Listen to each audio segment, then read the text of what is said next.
it's never going to be stagnant. It's never going to be, there'll be something else that's going to replace, or that's going to be better, or something's going to happen. There'll be some entrepreneur, some huge company like Temu or whoever that come and just shake up the marketplace. They'll do something a little bit different.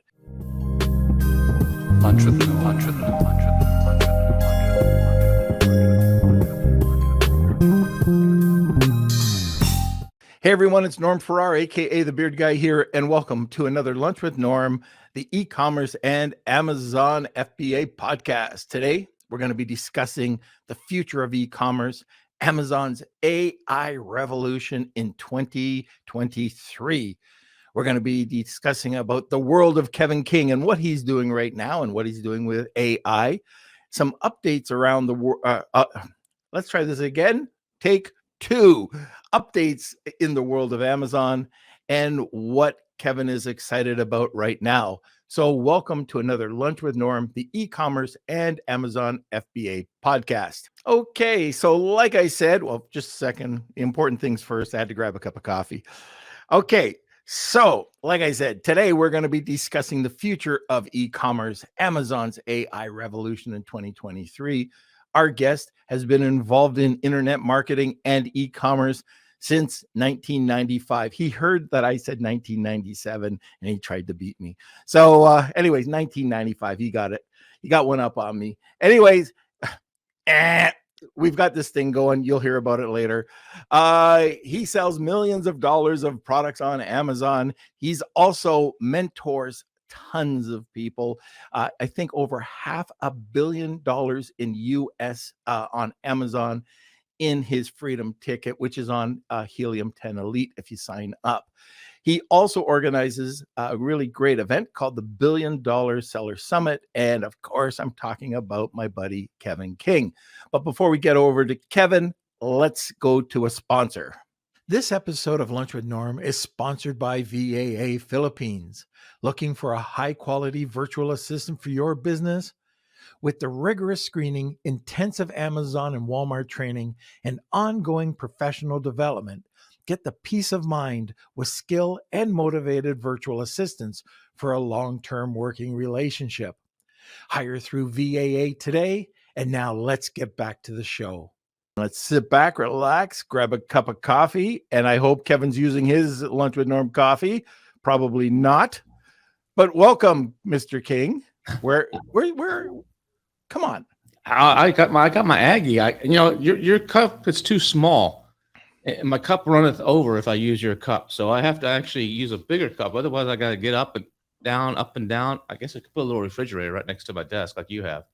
But Yep. One of those little dorm refrigerators. You've seen me get up at my office and go grab that's. I was going to say you're a mind reader. So how you been, buddy? I've been good. Everything's good. How's everything up in the hood in Canada? Oh, I just got back. I went to a small event, and by the way, going to a small event, a one-day event. So this is Prosper Plus. I ended up booking a ticket. I'm supposed to get out there like mid-morning, and then all of a sudden there's a delay. And not only was there a delay, that on the last delay, when we're landing, this is when you know life is just going great. The little kid runs up to go to the washroom while we're on just after the brakes were put on, and we're running down the taxiing to the gate. Oh man. And the flight attendant's saying, sit down, go sit down. And the dad's arguing, saying, he's got to go to the bathroom. He's saying, sit down. He turns around. He's like not knowing what to do, right? And all of a sudden, hurls a gusher. He vomits on the people. Some people around him. I think they got more splash because he was, and it poof. Yeah. And I'm in the third row. He's in the second row, and then the first row is where they got the crater of blah. And so, anyways, man, that's like my story of the lady. I told you that story of the lady in the chair, that the chair was all wet. Oh God. Yeah, we have plane stories. Sometime we'll have to do an episode, Lunch with Norm, plane stories. As much Yeah. as we fly, we got plenty of them, from emergency landings to crazy stuff. That was just, the story of my life. So I get off the plane, I get into a taxi. Now we're in kind of rush hour, and I get into the event 10 minutes after it's over. Jeez, but at least you made the steak dinner, though, right? Yeah. The guys, they know how to put it on. So we went to a really nice steakhouse. It got to network with a lot of people.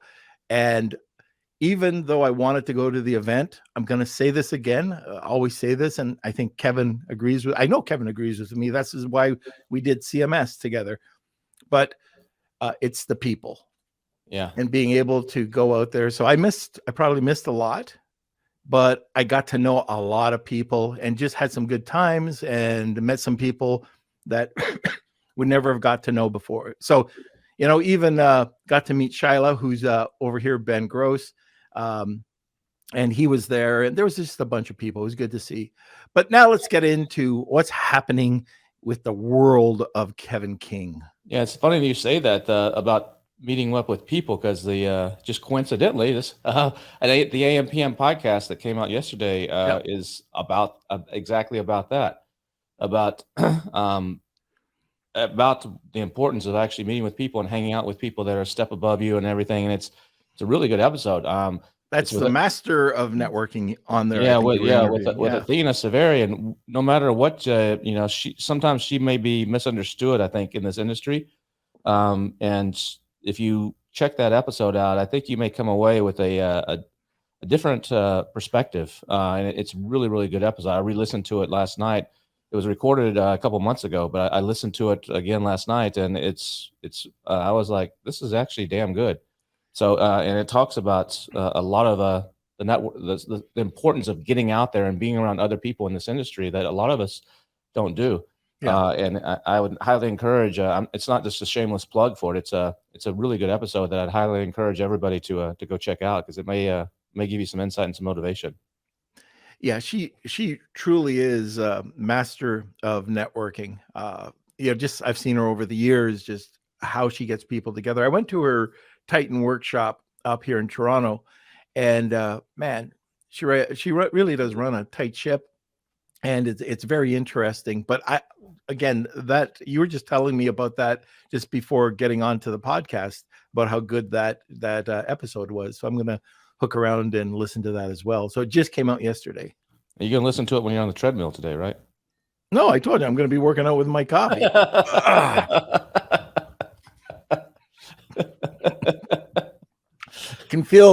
I can feel the biceps, triceps, and whatever seps. All right. So the Athena Severi podcast came out, but you've got a lot going on. We've been doing a lot of calls at night, and you've been doing a lot of different things. I think the big event right now in your life is proving that newsletters work and redeveloping and redefining the newsletter. Do you want to get onto that? Sure. I launched, I've been working on this since April, actually, but actually launched it on Monday of this week. So just a few days ago. It's the $1 Billion Sellers newsletter. And, the problem in this industry is there's a few good newsletters that are out there. There's a couple of them that are out there, but the vast majority are just bullshit. And they are just, I call them promotional emails. They call themselves, here's the XYZ company newsletter for July. And you open it up, it's go read our blog, go do this. And it's like useless. They're useless. Occasionally you might get something out of there, but who wants to go read some huge long blog that was written for SEO purposes and you're sitting there and you waste 15 minutes of your time to either learn nothing or to learn like one little thing. So the goal with the $1 Billion Sellers newsletter is to actually be a true newsletter, more of a newspaper type newsletter with some actionable stuff straight to the chase. So if you want to go and learn more about something, you can click and do that. But at least if you read the little paragraph about it, you're actually going to learn something. It's not just in At this link, we talk about the importance of ranking on Amazon, how important it is. Click here to read. That's useless. Totally 100% useless. Instead, it'll be more of a, did you know that you can rank faster on Amazon if you do this, this, and this? And then you're like, So oh, actionable items. actionable right there on the Yeah. spot, short to the point. It's not the whole story. And then if you want to know more, you click and go. And then there's entertainment stuff in there. So you need to have to be engaging. You need something that's entertaining. And that's hard to do sometimes for people. But the entertainment could be like in the one yesterday, there's a Family Feud contest. And then there's something about, I have a huge library of content from when I was traveling a lot. I was shooting videos. I had 3 full-time video editors that worked for me because we did a lot of television stuff at the time. And so when they're downtime, I would have them edit my videos from my trips. I was shooting stuff, not here's Kevin eating some eggs or here's Kevin at the Great Wall. It's more of a National Geographic style. And so they would do like 20 or 30 minute long programs and I would write a script, like a professional script, and that have a professional voiceover. It wasn't me. And we would do that. Then we cut little trailers. I call them trailers, little 3 or 4 minute like summaries, because someone doesn't want to sit through 20 or 30 minutes, but they like, I just kind of want to get an overview. So I have a ton of these. So those are going to be included. Yesterday was Antarctica, just to give an inspiration to people in this space.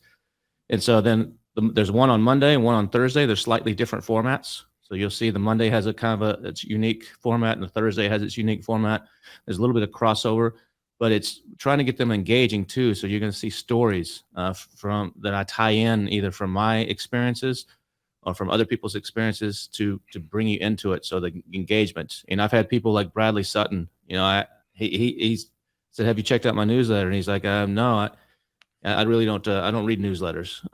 It's the same reason most people, it's a waste of time, but he actually read it and he messaged me back and he said, this is the first newsletter I think I've ever read in my life. And it was really good from top to bottom. And then he got the Thursday one. So you check it out. I said, oh yeah, I already read it. I said, oh, so I got a converter, converted somebody. He said, yeah, just yours though. And so that's what I'm trying to do with it, is to change the way people perceive newsletters. And a lot of people are afraid to give their email, to sign up for something because they're like, I'm just going to get spammed, or I'm going to get some bunch of promotional stuff. I have a promotional email list, so you might be on that and you'll get stuff, but this list is kept clean. You have to double opt in. So if you sign up and then you don't actually hit the confirm button, you're never going to get a newsletter. You have to double opt in to show. So if it's a fake email or whatever, or your buddy actually signed you up as a prank, something like that. So that's the goal with it. And I'm trying to put a little bit of personality into it in the way it's written. So it's not just a dry, it's got something, and it's short and to the point. And it's easy to read. You can skim it. Right. And so it's basically every little trick in the book that the way you should do it right. I've studied all the big ones in this space, not in the Amazon space, but like in the traditional journalism space. And so we're starting with the Amazon crowd, but the goal of this is to actually expand this out and to use this to launch products on Amazon, not from this newsletter, not from $1 billion sellers, but I can do the same newsletter concept with my pet brand. So I can take I have a sustainable pet product brand. So it's pet products that are all made out of like 70 to 80% sustainable stuff. Like we did body glove, life jackets for dogs, and we do poop bags, and we do dog bowls and some other stuff. But the audience for that is not just dog lovers, but it's dog lovers who are also into sustainability. So it's a subset, it's a niching down. And so we're going to create a newsletter for those people. And the newsletter is not going to be, here's what's happening in our company today type of newsletter. It's going to be a newsletter about dogs. Here's some cool dog tricks. Here's some cool dog, what your dog should be eating. Here's advice from the veterinarian. Here's a lot of cool stuff around that where they can upload a picture and we'll have AI customize the picture of their dog every day with whatever's happening that day. If it's July 4th, here's your dog with fireworks and a picture going off behind them. And that'll be in the newsletter. Just all kinds of customization stuff and all value. And then when we're ready to launch a product, we'll be able to launch a product off the back of that. We'll have a raving audience of thousands of people that are looking forward to that newsletter all the time. And they're actually clicking it and will go and buy the product, or they will let them have a say in the development of the product too. We'll get feedback from them, kind of almost do like our own PickFu test with that audience, and they'll help us launch it. And I think you could do that across a lot of categories. And then the beauty about newsletters, if you do it right, they can be self-sustaining. So at first they cost a little bit of money because you got to get them up and running. But if you get enough of an audience, you need about 5,000 people on it to where you can really start charging for ads. And you can charge for ads or get sponsorships and kind of cover the cost of your promotions. And then everything else is gravy, whether it's affiliate links. If I'm doing the dog stuff, we'll have affiliate links in there to other dog products. Like, well, we're thinking about doing a dog bed or a dog leash, and we'll link to somebody and see if our audience likes it, and we'll know. There's just so much you can do that's way beyond posting stuff on a blog, creating a Facebook community, because Facebook communities and LinkedIn, those are all great, and you should definitely use those, but you have no control over those. You can post something on your dog Facebook group, and maybe you have 10,000 people in the group, maybe 300 of them see it. Right. If there's not enough comments right away, the algorithm. So and most people, they have to go there to see it. They have to be like, some people get notified, but in most cases, especially with blogs, you got to go there to see it. A newsletter comes to you, and it's more intimate. It's more one-to-one. It's like that radio talk show. Why hasn't radio died? With the internet and with YouTube and all this, radio still lives because it's intimate. That's what newsletters are if you do them right. And I encourage. So what we're doing is with the Amazon space is I'm doing it there first to figure out the systems. What's the best tools to use? What's the best software? How long does this really take to write this stuff? And then we'll lift that out and expand it across a lot of industries. All right. So even with the newsletter, you're doing most of this manually, but there is some AI that you can incorporate into it. Is that correct? Yeah, there's some people that will tell you can do a whole newsletter with AI, and you can't. Well, you can, but it sucks. There's a guy that did an experiment over at Hubs at the Hustle, and there's all these people showing, you might get these emails, and if you actually read them, I get tons of them I delete every day. It's spam mails. Start your own newsletter, start your own writing thing. AI will do it all. AI can do it, but it's flat out sucks. There's no personality to it. It's all the same. It repeats itself. So there's a guy at the Hustle that actually said, let me test this concept. You can find it on YouTube. If you do YouTube, the Hustle newsletter, it's that one. I sent you a copy of it. The one, was it the 1990s, the nostalgic one? It's all about nostalgia from the 1990s. Yep. And so he automated the whole process where it would actually do the research. AI would write it. AI would assemble it. They wrote a couple custom scripts to actually put it into the email software, and they started sending it out daily. And he documents this with a video on YouTube. And he talks about how he set it up. And then the second video is like a week later. Here's how it's going. The third video is him saying, this doesn't work. And we have 70 subscribers. People are like, this is repetitive. This needs a lot of work. You can't really do that. So people that think you can use AI to replace humans are mistaken. Where you use AI is to supplement humans. I use AI on the newsletter. We use it for some of the research. So we are setting up a thing right now, like I was telling you, to scan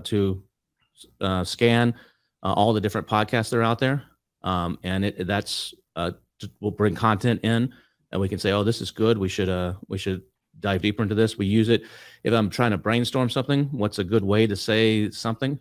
I might say, ask the AI that. Or if I need to define something, I might use it for that. But other than that, it's not writing anything in my newsletter. There's nothing in there that's AI written. Yeah. Oh, and by the way, one thing I did do to actually another point on the AI, is like the travel section that's in the Thursday one where you had that Antarctica. What I used to do, this is before Instagram existed. If Instagram existed when I was doing most of this travel, I'd probably have a huge travel following. But I was sending out an email to my friends and family, about 30 people. So I would take a trip, let's say to Antarctica. I would come back and I would write a summary email. Like here's, almost like it was what my ex-wife used to say is it was like she felt like I was walking down the street in the city with me. And I put pictures and stuff in there. And these could be a couple pages long email. And so I'm having the AI summarize that. And then it summarizes it in three paragraphs for me. And then I take that and rewrite it for the newsletter. So that saves me time. So that's an example of AI in use. Got it. And I see Cool Hand. You see Cool Hand 99? Let me put my glasses on. He's on YouTube. It's Cool Hand 99. Yeah. You know who that is? No. Luke. Remember from Yeah. Chicago? Anyways, okay. he says What's that up, he really likes your newsletter as well. So yeah, we're refining it right now. So you'll see some changes. We're getting some feedback. Like you'll see some things change their position. You might see something get swapped out. We're doing a lot of testing to see what people like, what they don't like. So you'll see it over the next couple of weeks evolve, and then it'll get into kind of almost like a fixed format once we kind of nail it down with what people like the best and what they don't like.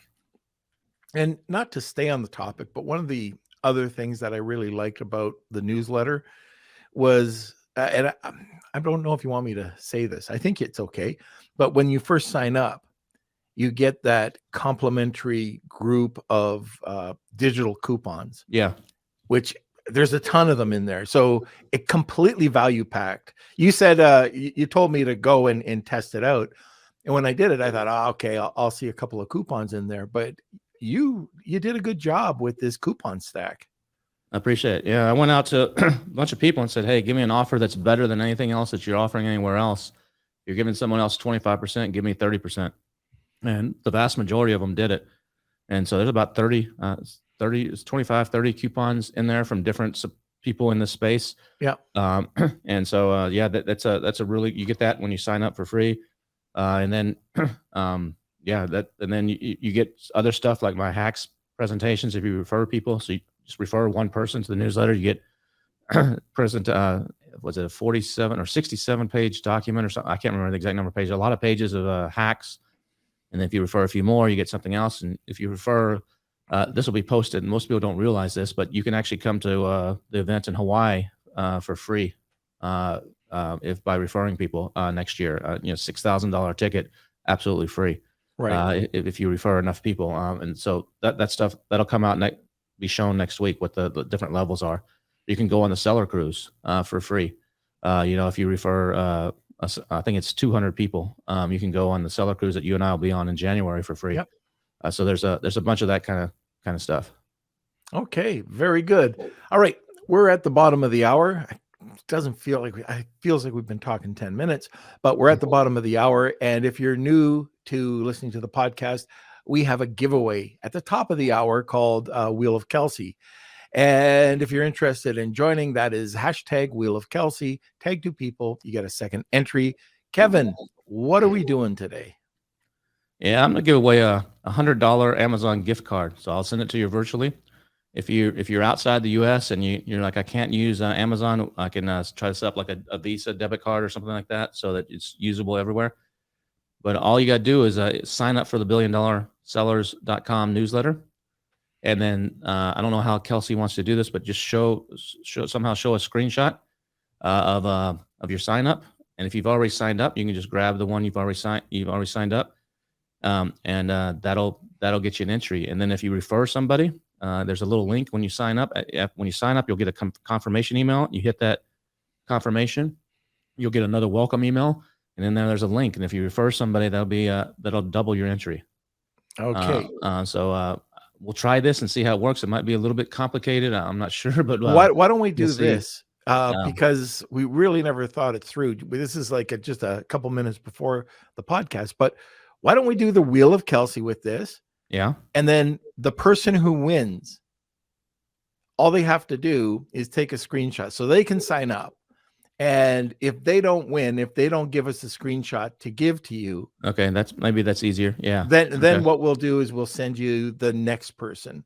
And I think everybody's going to want to get this newsletter. And if you're already signed up, let us know. Okay. So anyways, and if you're not sure if this is something you want, you're like, I don't want to give up my email address. You can actually it's not here. I could post a link to where you can read it for free. The first couple issues are available to read for free. Let me see if so if you're like, I don't know if I want to even do this, let me try to get this link. It's because if you go to that link on the site there, you won't get it.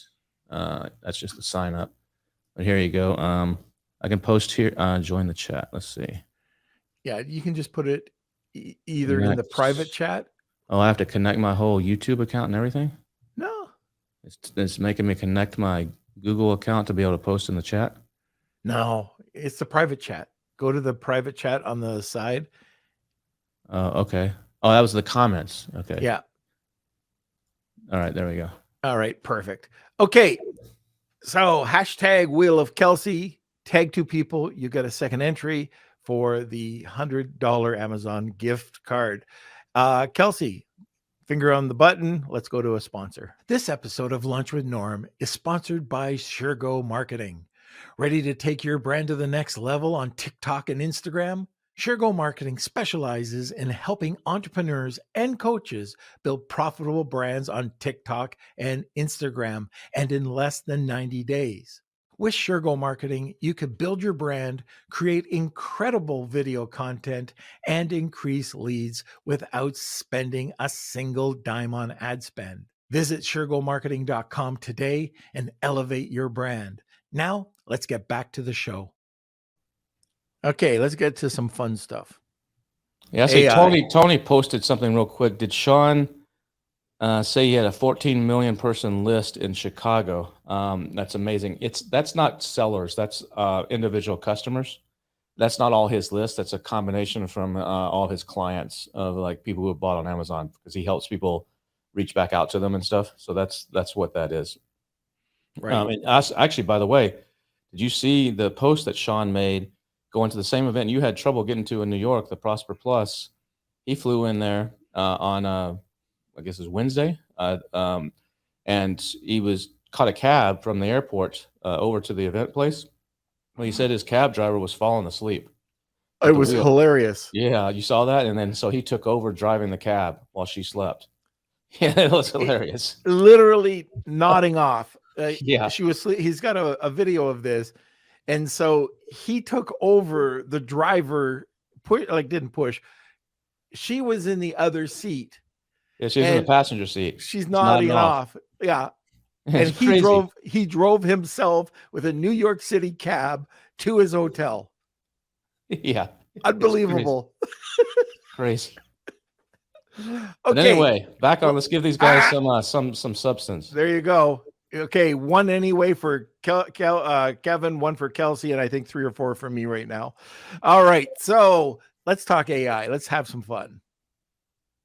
What are you doing? What are you doing? Well, AI.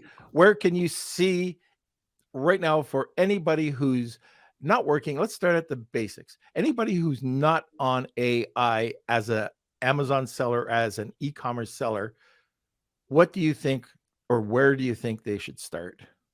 You start with just one of the basic little. There's a lot of tutorials out there on just basics of how to use ChatGPT or how does this work. The trick in AI is still in its infancy right now. I'm on several AI newsletters, so I follow it. I don't play with it, for 10 hours a day. So by no means am I an expert or anything on AI, but I do mess with it and I do get it. It's going to change the world, and if you're not at least dabbling in it right now, you're going to be left behind.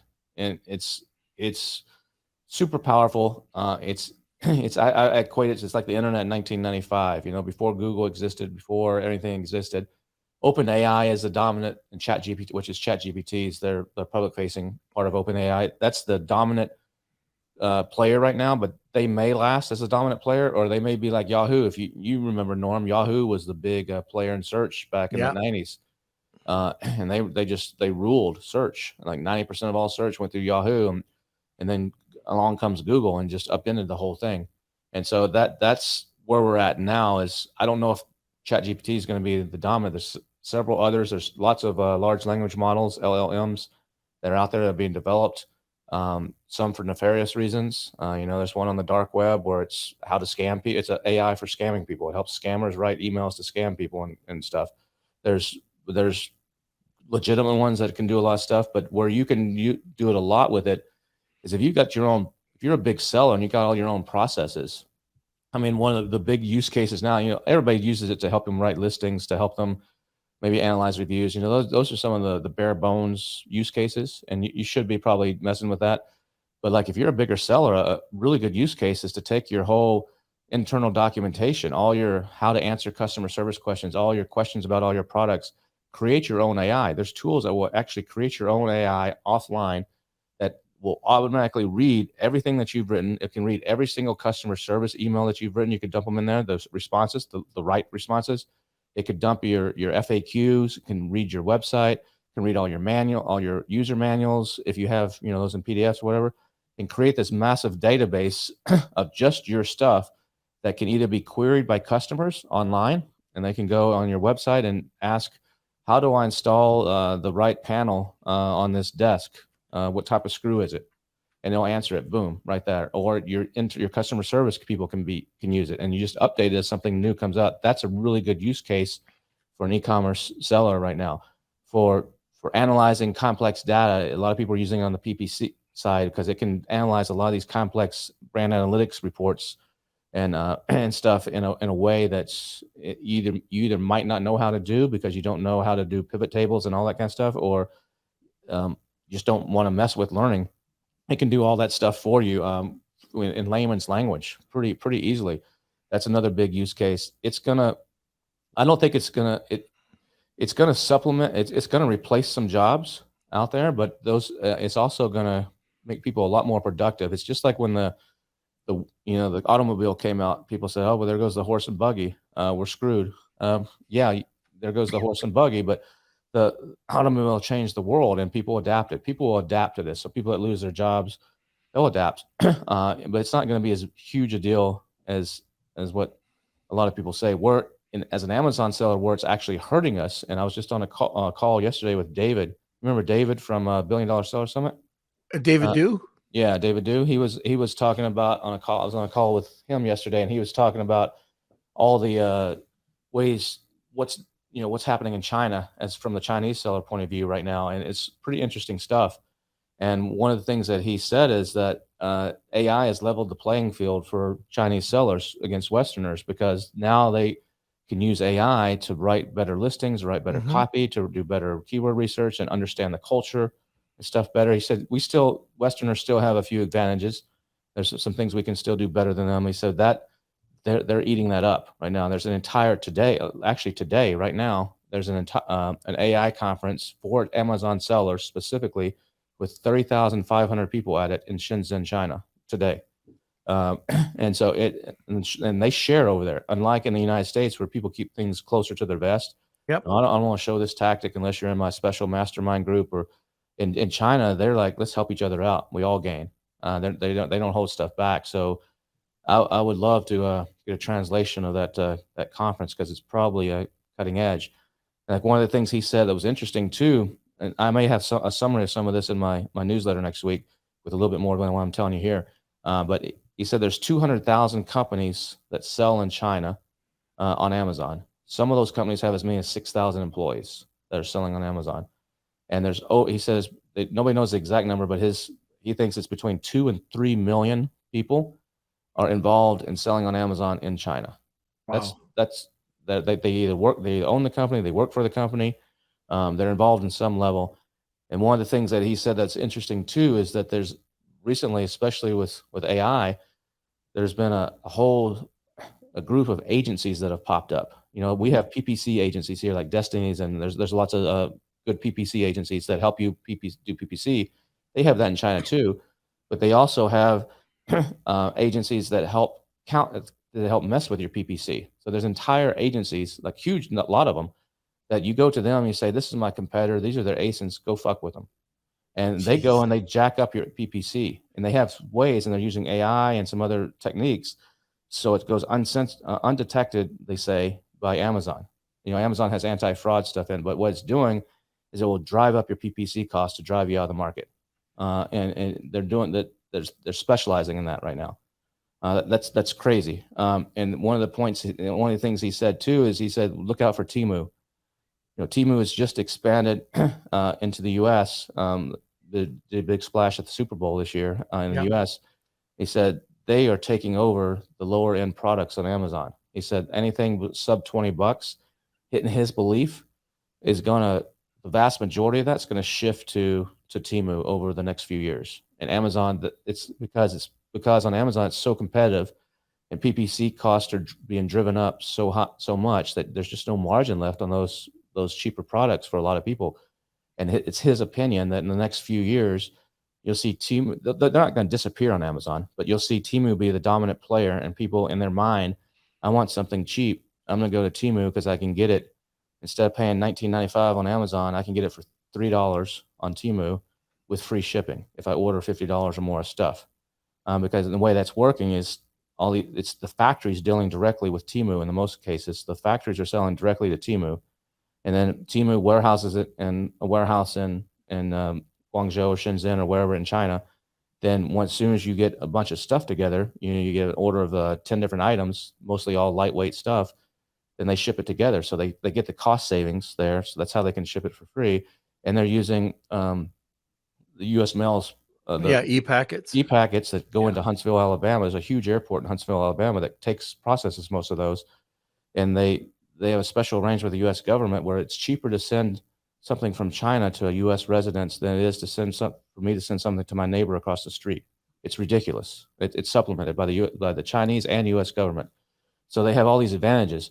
And as more and more people know about that, it gets more and more popular on social media. He said 850 million. Temu has 850 million accounts in China. And part of their play is not just to make money on the sales, but they're going to use that data to create other products. So they're going to come out they're building a huge database of knowledge, and they're going to come out on the backside and make all their money by leveraging that data. The other one you got to watch out for is TikTok. TikTok just launched in TikTok fulfillment in the UK, and where it's basically they have their own, just like FBA warehouses. They have their own FBA warehouses. Similar to an FBA warehouse, and you order on TikTok, they process the whole credit card, everything. It's almost like buy with Prime, where it's just one click and store your information. Super easy, click right on a thing, and they ship it out to you in a day or two. They're testing that in the UK, and they'll probably bring that to the US. There's regulatory things here that there's a little bit.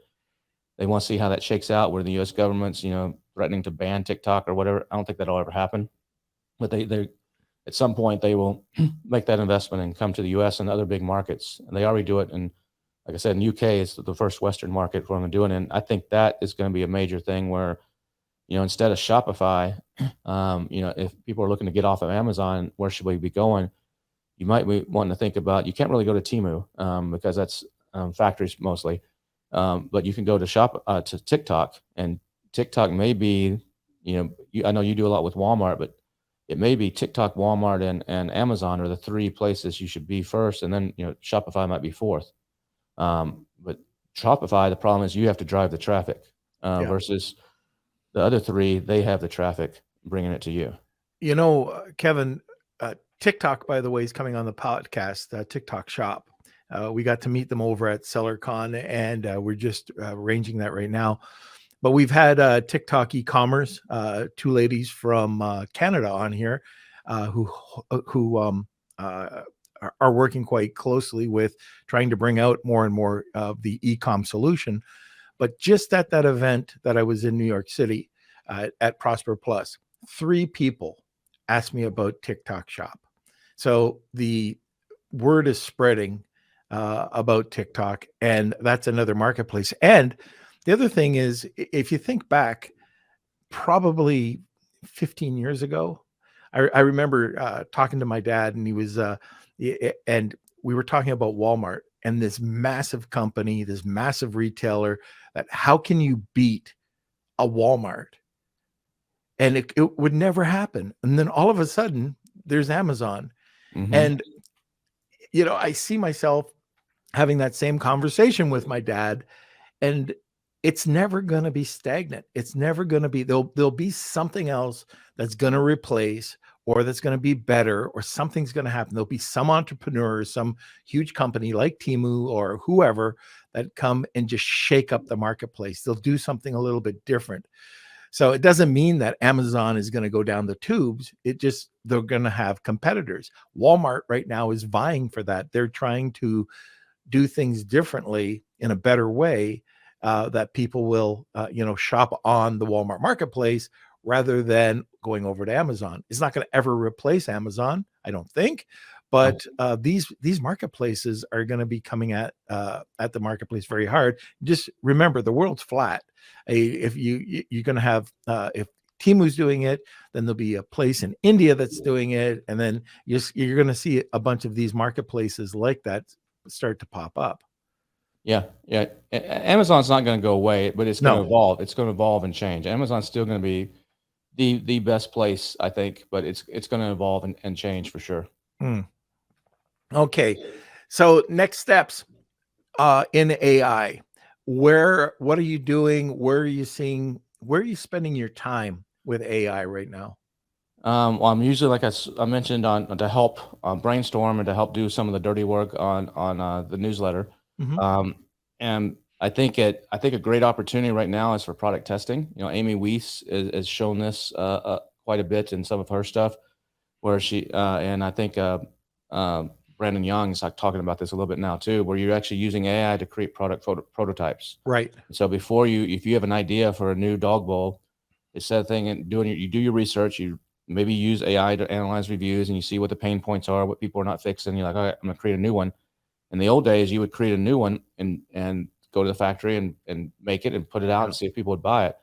Or maybe you would use a pick food to get some opinions. But you would have to create each one. You'd have to go through the whole 3D design process. If I hire someone that can do all the modeling and do all this stuff to actually make something that looks respectable, that you could actually show someone, that would take time and money. Now you can use AI to create. If you're good at prompting, you can create this amazing. You can create 100 different prototypes of something in a matter of an hour. Yeah. And they're different in different colors, different shapes, different sizes, different perspectives. That then you can go out and you can do testing on PickFu or one of the other services and see what do people like. And so that's super freaking valuable for product ideation. That's one of the things that's going to happen for a lot of sellers on Amazon. You can't, the days of just finding it on Alibaba, sticking your name on it, selling it are pretty much over. I mean, there's the occasional success story off of that, but you need to be innovating. All businesses, there's two things that matter most, and don't matter what kind of business you are, is innovation and marketing. Those are the two things that matter the most in any business to determine their success. It's not money. It's not location of their store. All those are super important, but it's innovation and marketing is what ultimately drives all business. And so you got to start innovating, and using the AI tools to innovate right now it's a major thing. And so that's where prompt engineering is. That's the new skill set. That should be the new, $500,000 a year job, is someone that's a master at prompt engineering. Because anybody can go into Chat GPT or any of the other language models, Bard, any of the other ones, Claude, and type in, hey, make me do this, type in some words and make something happen. But there's a science to it, to tell and understanding the AI and saying certain words in a certain way, or being very specific on some things that just will dramatically change the results that you get. And that's the skill set, I think, is someone that's a really good at prompting is going to be in high demand. And they could create some amazing stuff. You take a look at photographers. A lot of people are like, oh, there goes the photography business. Photographers are screwed. Now you can just go into Midjourney and create whatever you want. You don't have to hire a photographer $1,000 a day plus model costs and all this stuff to go shoot something.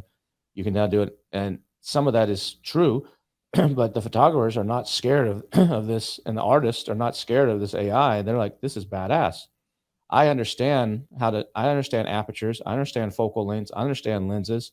Now I can go into the AI and say, create a picture of a sunset with, a cooler on the beach at an f-stop of 5.6 at an aperture of this at with this type of lens And camera, lighting.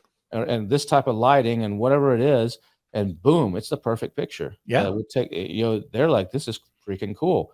So they see that as an opportunity. Some of the models, models, that industry might be hurt a little bit by this, because you don't need to hire real people anymore. And it's going to get to the point where you don't need to hire real people. That's why the actors are on strike.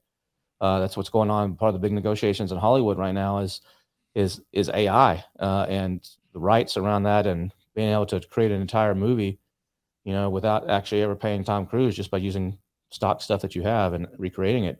That's coming. So that's a big use case right now on AI that I think a lot of people should be exploring. Right. Yeah, that's actually pretty scary. I remember I went through that was my major was film, and back in the 80s they were talking about this in the 80s. Yeah. Yeah. So let's get to a couple of questions. We have 3 questions and then we'll get over to the wheel. And Kelsey's acting like a professional once again. There we go. Oh, there we go. Just a Okay. reminder, we're at 5 for anyway for your counter. So just to let everyone know. All right. 5's not bad. 5's not bad. Okay, so let's jump into one from Chuck. He says, you talked about using AI to answer customers' questions. Is there an AI that you would suggest that does this that can be implemented to our websites? Yeah. If you're ever looking for something, there's a website called Is There an AI for That? So just Google Is There an AI for That? And you'll see a directory of like 7,000 different tools. So you can narrow down. The one that I think that is pretty good is ChatFast. Here, I'll post it here in the private chat so Kelsey can share it. Chatfast.io. That one is pretty good. And there's several. I mean, I'm not saying that's the best, but that's one to actually take a look at. But there's several along those lines, but that's one a good starting point. Okay. Oh, you put it in private. Okay. Okay, so I'll be posting that as well. So I think this is pretty similar, but are there any AI plugins for Shopify that you're using right now? Yeah, AI, they have their own called what's it called? Firefly. No, Firefly's a note taker. No, yeah, it's Shopify. Fire. Oh man, let me Google it real quick. Shopify has their own AI. I think Amazon's going to have this too. What's it called? It's a plugin for AI. I think you have to have Shopify Plus. I know what you're talking about, and I'm trying to remember I'm drawing a blank on the name of it right now. I'm looking it up. It's Shopify Self. Yeah, it's an assistant. Here it is. It's assistance for merchants. It's called what's the name of it? Sidekick. I know it's with an S. Sidekick. Yeah. All right. Next. Okay, so a couple of the comments are coming in, but they're not on StreamYard, so I'm just going to read them out. This one's from Simon. It is simple maths. Owning your own customer is way more profitable. You have to do 3 or 4 times sales on marketplaces to get the same profits, and you have to do 5 to 10x more work on marketplaces. And we've got another question from Spencer. Hello, how can I use AI to help with video editing? I want to be able to optimize videos for Instagram and TikTok. Oh, there's tons of tools that will do that. The list is long on that. Norm, you might have some suggestions on that. I love Pictory. Pictory's one. Yeah. Yeah. There's. I mean, I have a whole list of them. Here, I have about 15 of them. There's some that will help you, like the script will help you with the editing, and it's great where you can actually go in. If you have dialogue, you can actually edit these things instead of having to sit there and line up the little, scissors or whatever. Where if you've ever done video editing, where you got to cut, try and get it just right and blow it up to see the wavelengths to like cut it just right. This will actually do it where you can say take out every time Norm says I say anyway in a podcast, it'll instantly take it out everywhere across the whole thing. Yeah. Or you can go in and say anytime someone says John Smith, take that out. There's other ones that will take your long form content, so they'll take it like this hour-long show that we're doing here. It will actually analyze the transcript and it will say, okay, it seems like the best stuff that came out that was being talked about, it was this section and this section and this section. The rest of it's just frivolous waste of time. It'll lift that stuff out and it'll create a video that's a minute long or 2 minutes long, whatever it is, and it'll put it in the formats, the square format, the horizontal format, the 16:9 format, whatever, for YouTube, for TikTok, for Twitter, for all the different formats, all automatically. And deliver your little file, and all you gotta do is upload it. And then even add on captions if you want, or you can go in there and manually do it, or it'll do some automatically. It's pretty cool stuff. Repurpose.io has come out with a really cool new AI features as well. But one of the things I like about, and I'm not sure if it's Descript or if it's Pictory, but you could go in to the video and maybe there's a blooper, like just a word or two blooper, and you can take the text, delete the text, add a different word, and when the video starts, it'll have you saying that word instead of the blooper words. It's crazy. So I see that, Spencer says, hello, how can I use help? Well, maybe you want to change that and just say something about what's the best tool for help. And I don't know if that'll be too long of a segment, but anyway, that is something that I think spectacular, that you can go in there and make those changes that simple. Put And that a lot on of the, times put that, you put do that on that in the, put that on the counter, Kelsey. yeah, I didn't say it. I didn't say the full word. I caught myself. All right. Any other questions? Okay, we have one more from Spencer. First off for Spencer, with the captions and teleprompter, the one that I use for TikTok and that I've been playing around with is called Blink. It makes really, really nice quality captions and that like pop up. You can change the styles. The voice to text is really good too. You barely have to make any edits to it. So I would check that out for apps as well. But Spencer's asking, what are the major differences between email marketing and a newsletter? And are there any differences? Are they the same There's thing? a lot. A newsletter is 95% value, 5% promotional. It's the ideal target. Email marketing could be it could be all over the place. It's usually mostly promotional. A newsletter is more of like a magazine or a newspaper. I mean, right now there's an article that just came out, and I think it was in was it Wired or Vogue?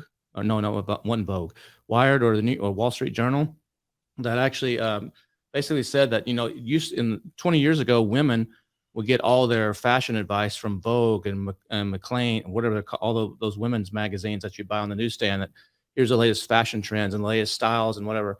That's no longer the case. They get them now in newsletters. There's people that curate. There's individual people that just are good fashion or stylists that have created their own newsletter, and they're sending these out. And newsletters have taken that over. For the vast majority, and even stuff on with AI. It used to be Computer World and all these different computer magazines. Now there's newsletters that hone down on very specific topics, and they do it in the style of a magazine or in the style of a short form informational thing. There's different types of newsletters. There's curating newsletters. There's information newsletters. There's like 4 or 5 different types of actually newsletters out there, depending on, some are just a curation of a bunch of links. Some are original content. Some are a mix of the two. Some are very industry focused, some are entertainment. There's different styles versus email. Is just email marketing. The tools like Klaviyo and MailChimp and all those are all great tools for email marketing, but they absolutely suck at newsletters. They're horrible for newsletters. You can do a newsletter in one, people do, but they're not ideal for that. They're made for getting conversions and for helping you sell stuff or a single message. Newsletter programs like Beehive or ConvertKit, or there's several others, but I recommend Beehive, are built from the ground up to be a newsletter program. Everything in there is built around newsletter analytics, newsletter creation, unlike all these other platforms. And there's huge differences. All right. Okay, let's take another question. Okay. What is the best way to do variations? The best way to do variations? I don't know what you mean by that. Yeah, I mean, there's lots of ways to do Amar. Lots of ways. I mean, I don't understand what you're trying to do. I mean, if you have variations are variations of a product. I mean, different colors, different sizes. So I don't understand what you mean by what's the best way to do variations. Right. And if it's about AI. Okay. Yeah. And So just clarify that, Amar, if you can do that. And regarding AI. Okay.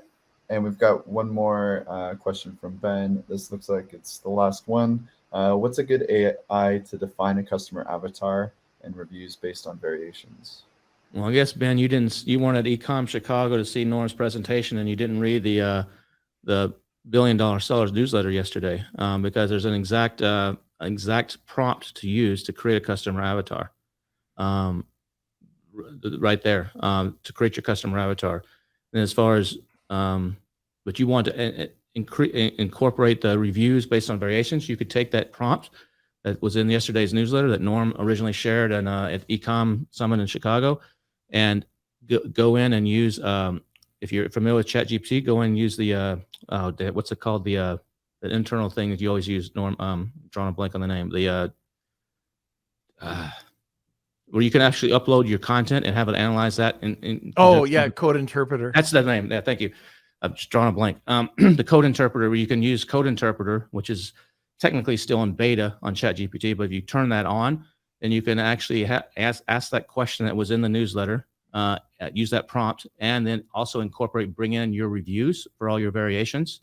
It will analyze, and you'll have to adjust the prompt a little bit, but it will analyze those reviews, and you can tell it, based on these reviews or this PDF of reviews, write me these 4 avatars based on what these people like. You can do something along those lines. And I actually have not done that, but that's a brilliant idea, I think. And that's something I'm actually going to need to go. I'm just brainstorming this off the top of my head. That actually would be pretty awesome. So download your reviews using like Helium 10 or whatever tool you want. Download all the reviews, drop them all into Word doc or to a PDF. Use Code Interpreter to set up Code Interpreter. It's free. I think you have to have the monthly paid $20 whatever it is membership for ChatGPT. But turn Code Interpreter on. It's not on by default, I don't think. Turn that on, and then upload that file, and then use that prompt, and then tell it, write me these avatars based on the data in this file, and using the data in this file to create my customers. And I think you might have to play a little bit with the prompt on that to get it fine-tuned, but I think that could actually be pretty powerful. It's a good idea. Yeah. All right. And yes, Ben, Shyla, it's Mark DeGrasse did provide that over in Chicago. Okay. I think that's it. What is this? What are the AI? What are the AI you use for Amazon listings? There's a bunch of them, but the big one's Shulix, probably. That's Hulex. There's a bunch of them, but Shulix would be one of the better ones. Okay, so I am going to let's see if there's any other questions. We'll cut it off at that, or we'll just go right over to the sponsor, then over to the wheel. So I think I see one other one. Is the paid version of ChatGPT current?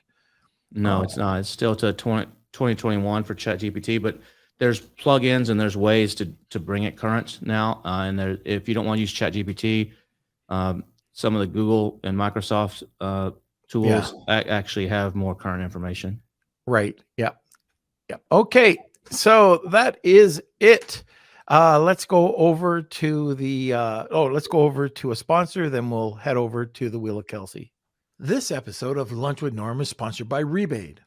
Attention sellers and brand owners, want to reach more shoppers and boost sales? Rebate's platform connects sellers with shoppers seeking great deals on new products. They make it easy to offer promotions, handle rebates, and ensure seamless redemptions. With countless reviews from satisfied customers, Rebate is the go-to solution to increase your sales. Visit rebate.com today and start reaching more shoppers. Now let's get back to the show.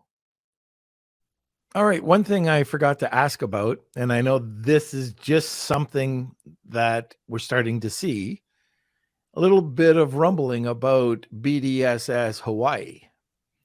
I don't know if you want to get into a little bit of that, then we'll go over to the wheel. But that was you doing the rumbling because you didn't buy your ticket and it sold out and you couldn't come. I'm just kidding. Kelsey's going to kill you. Yeah. You already promised him a trip to Hawaii. Well, you said the suites had 2 bedrooms, right? No, it's one twin bed. Oh, One ugh. twin bed you have to share with your son. Okay. Take a pillow in between. Very good. Yeah, like Puerto Rico. Okay, so let's talk a little bit about the event that's coming up. So BDSS, well, you've got the virtual, and then you've got BDSS Hawaii, but there's such a buzz around Hawaii, and everybody who went to the Puerto Rico event is talking about it in the event, and there's a ton of people that have already bought their ticket. Yeah, we've had about 40 people already buy their ticket on the early bird special. That's pretty good. A lot of people wait till a month or 2, 3 months before, which is okay. You pay a little bit more, Yeah. but people are like, I need to see what my schedule's like, or see if I can afford it, or whatever. But yeah, Hawaii should be the best one yet. I mean, every one of them we try to up it, and I think each one we've progressively made it. They're always all good. We've progressively made them better and better. And I think Hawaii, it's May 18th to the 23rd of next year, and on the island of Kauai, I think it's going to be amazing. Luckily, like Ben just said there, we were able to lock in the hotel rates.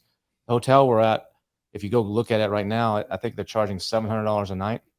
When Mark and I went out there in July to try to scout everything, we tried to book about a month in advance, and the rate was $1,600 a night. This is for a basic room, not a. Yeah. And we were able to lock in a rate of $399 for our group, which is like incredible. This is a stunning place, and it's amazing. It's not cheap. This is not the Motel 6, but it's Hawaii, and it's beautiful. You've been to this hotel? Oh yeah, I've been to that's the Hyatt, right? Yeah, the Hyatt. Yeah. We have a really good. All the speakers except for whoever wins the the February virtual event are already locked up and locked in. I think it's going to be a really good one. We're doing a race around the island, and we did this in Austin. You didn't participate in it, Norm. You had a bad knee, so you didn't participate in it last year. But everybody that participated in the one in Austin is still talking about it. And it's like an amazing race meets Survivor or something.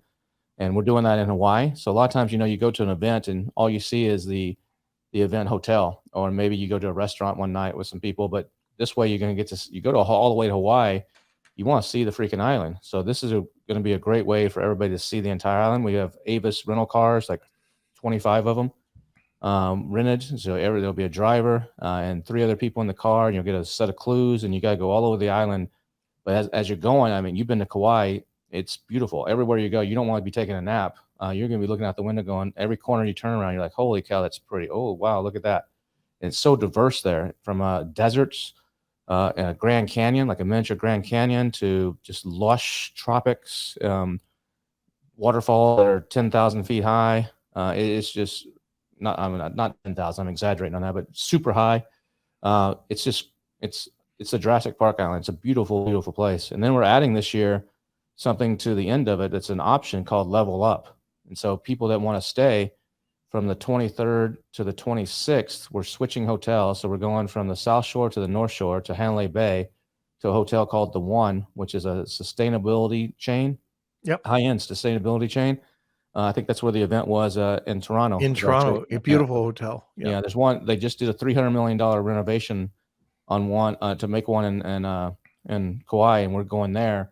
And that hotel is all about wellness. So they have a lot of wellness. So the gym is incredible there.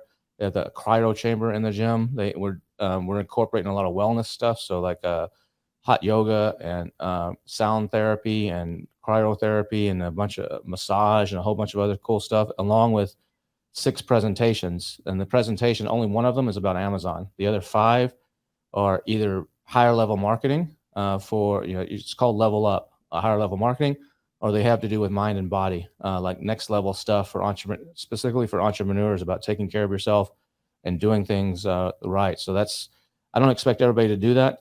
Probably 30% of the people will stay, but the people that stay, then we're taking them on a tour of Waimea Canyon, which is the Grand Canyon there. Then we're doing a Nepali Coast sunset dinner cruise, which is freaking amazing.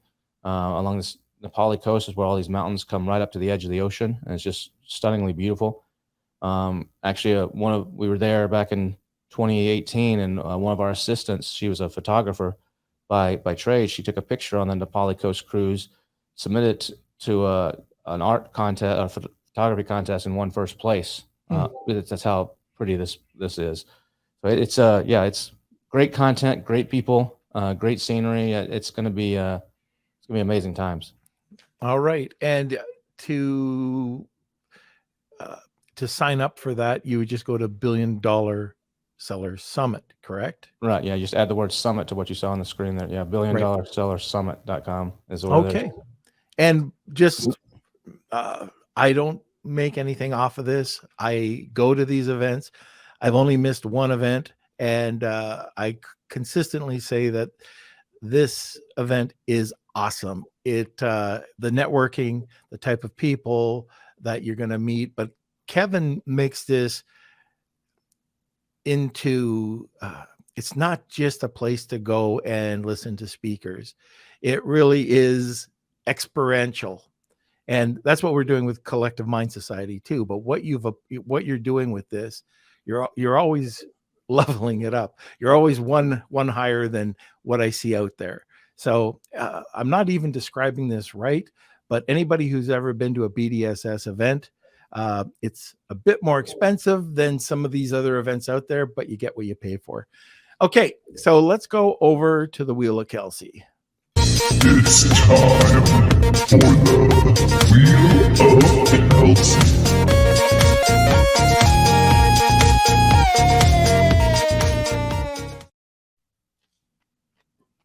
All right, so we do have to explain this. Oh, Kels, can you add Stan?